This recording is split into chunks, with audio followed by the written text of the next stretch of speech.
Magandang umaga mga bata. Maganda. Magsitayo ang lahat para sa ating paglaman. Iyo po ang ulo, isipin ang utak, at sundin ang aking mga sasabihin, mga bibigkas. Panginoon. Salamat po sa araw na ito. Salamat po sa araw na ito. Salamat sa aking pamilya. Salamat sa aking pamilya, Ang aking mga guro at aking kaibigan. aking mga guro at aking kaibigan. Gabayan niyo po ako sa aking mga aralin. Gabayan niyo po ako sa aking mga aralin. Biyayaan niyo po ako ng kaalaman at sipag.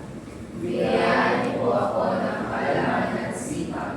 Nagpapasalamat ko po Nagpapasalamat ko po lahat ng biyayang inyong bigay. lahat ng biyayang inyong bigay. Amen. Amen. Maaari na kayo umupo. Muli isang masigla at masayang araw sa inyong lahat. Handa na ba kayo makinig at matuto ng bagong aralin sa araw na ito? Isigaw nga ang aba, syempre po. Siyempre po. Magaling, sisimulan natin ang araw na ito sa isang masayang kanta. Sino sa inyo nakakaalam ng kantang Tita ang Saya? Ang husay. Kung gayon, maaari na kayong tumayo sa inyong mga upuan. Susundan niyo lamang ako sa pagkanta at pagsayaw. Ito ang liriko ng kantang Hati Aabuti.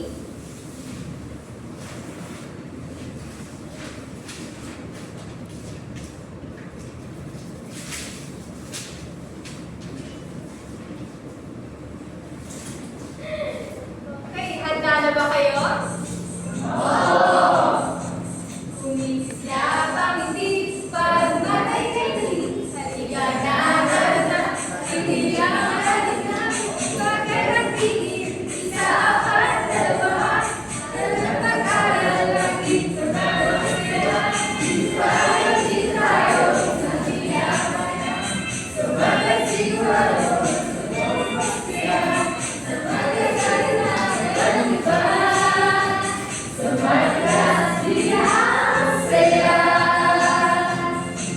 nasiyahan ba kayo sa ating ginawa?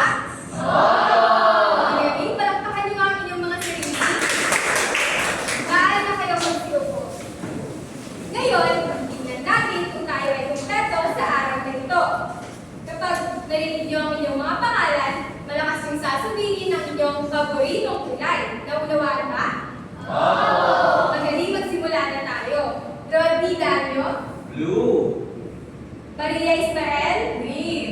Jeneline Geronimo, green. Tracy, purple. Magaling, tayo ay kumpleto.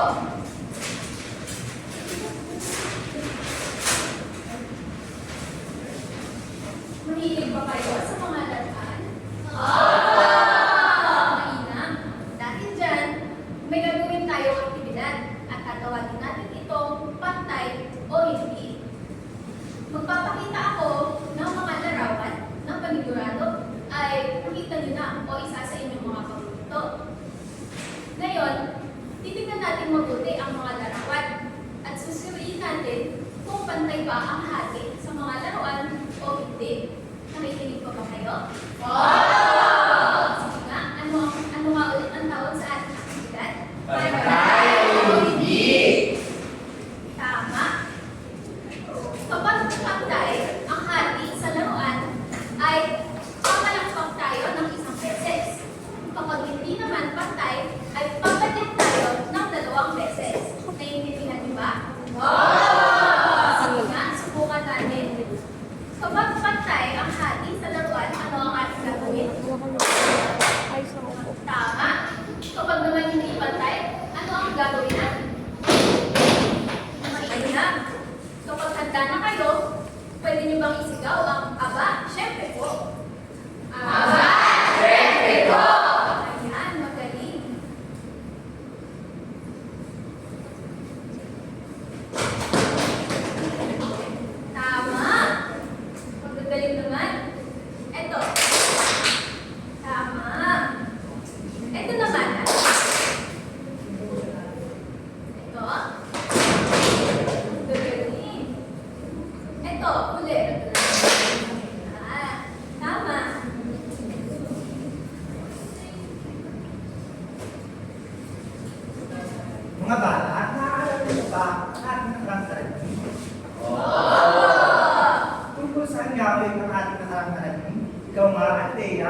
natin ang inyong kakayahan at katanungan sa isang tanong.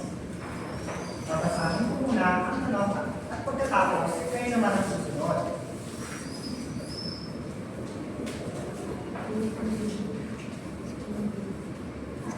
Si Jollibee ay may 10 candy. Nais na ito ibahagi sa kanyang isang kaibigan. Ilan kaya ang nakukuha candy ni Jollibee at ng kanyang kaibigan? Ako ay may dalang candy. Maglalagay ako ng candy sa mesa. At pagkatapos, bibilang ako ng 3 kung sino ang gustong tumayo ay sasabihin lamang ito. 1, 2, 3. Ikaw nga, Maria. Hahatiin mo ang candy at sasabihin sa amin kung ilan ang bahagi para kuha ni Jollibee at ng kanyang kaibigan. Si Jollibee po at ang kanyang kaibigan ay nakakuha ng 5 candy. Ilan naman ang nakuha ng kanyang kaibigan? Ibalik po. Mga bata, tama ba ang sagot ni Maria? Magaling, Maria. Tama na nakasagot ng tama.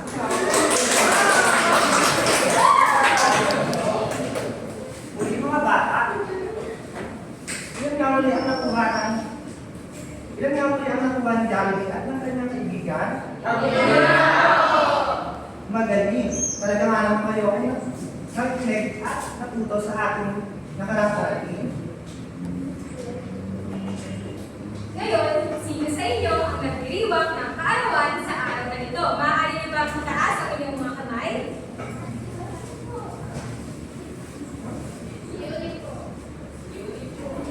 Alam niyo ba kung sino ang nagdiriwang ng kaarawan ngayong araw? Ay, kulay pula at laging masaya. Maaari niyo bang sabay-sabay na isigaw kung sino siya? Bilang selebrasyon sa kaarawan ng ating kaibigan na si Jollibee, nagdala siya ng 2 cake na alam kong paborito niyong lahat. Tama ba? Magaling! Ngunit, may problema. Alam niyo ba kung paano maghati ng cake?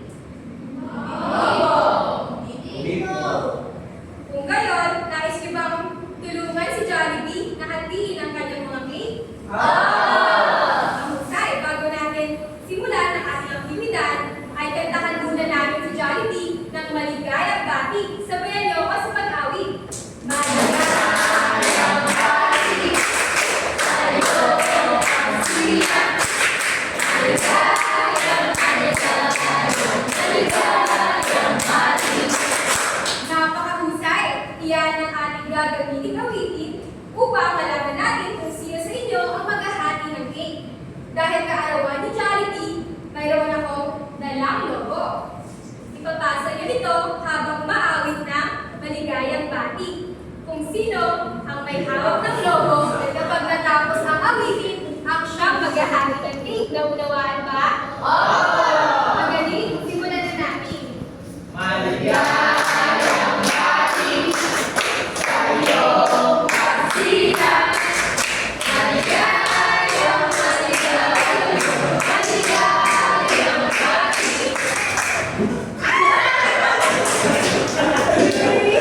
Yuri na ka na pumunta sa harap at hatiin ang cake sa 2 bahagi.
Bumalik sa iyong upuan.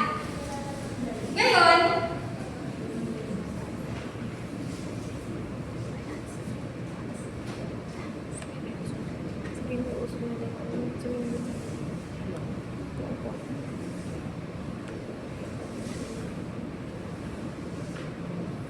meron ba kayong napansin kung paano natin hinati ang mga cake kanina?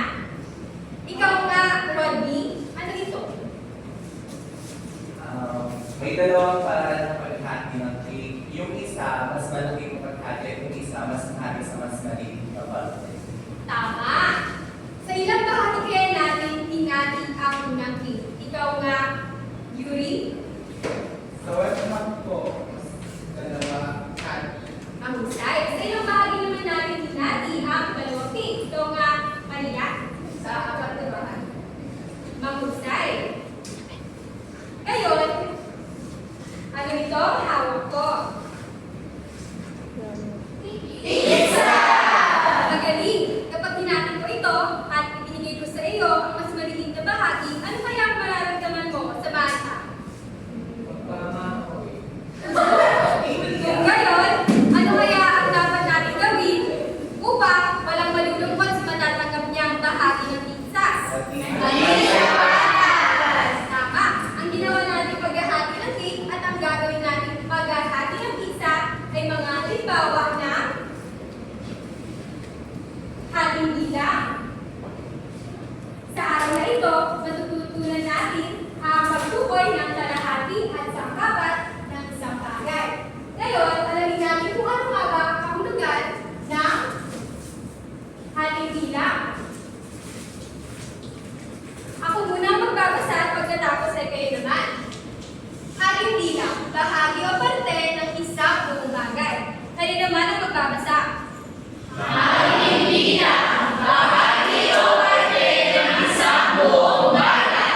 Magaling!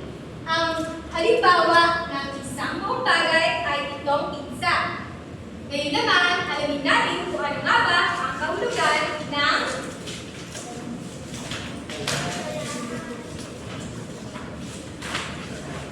kalahati. Babasahin ko muna at pagkatapos ay kayo naman.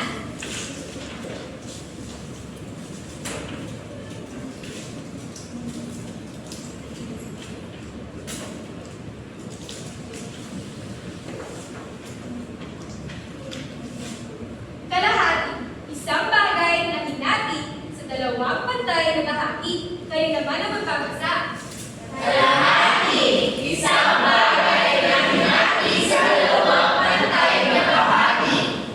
Magaling! Kapag hinati natin ang isang bagay sa dalawang pantay na bahagi, tinatawag natin ito kalahati.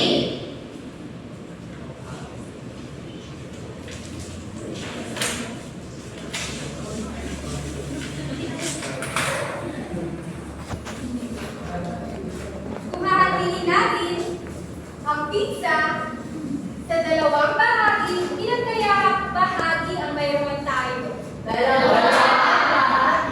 Magaling. Isa.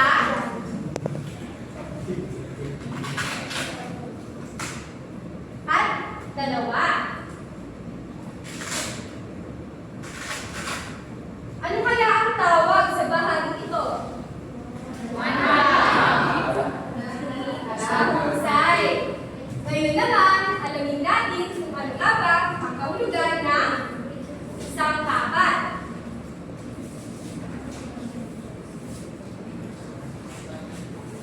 Ako muna magbabasa at pagkatapos ay kayo naman. Sangkapat, isang bagay na hinati sa apat na pantay na bahagi. Kayo naman ang magbabasa.